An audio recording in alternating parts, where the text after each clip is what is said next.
नमस्कार.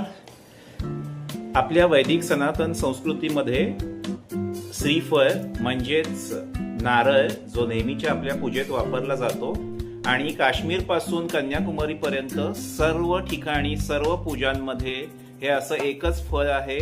त्याचं अतिशय महत्त्व सांगितले गेलेलं आहे आणि अतिशय पवित्र मानलं जातं. किंबहुना कुठचीही कलश स्थापना ह्या फळाशिवाय होऊ शकत नाही.